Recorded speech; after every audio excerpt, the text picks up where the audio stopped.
Oh yeah, I was messing around trying to put the phone somewhere so I can take this off, but nah, I remember I decided not to take that off. So, let's do this. Come on, you. Yeah, now I can put the phone down. Get off. Let it go. There it is. That's separated.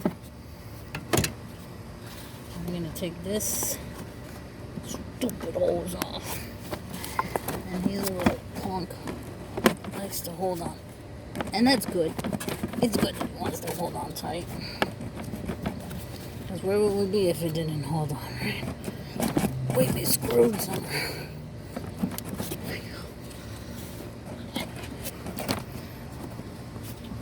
This is why my back always hurts after I do this kind of stuff. I know what. Hold on.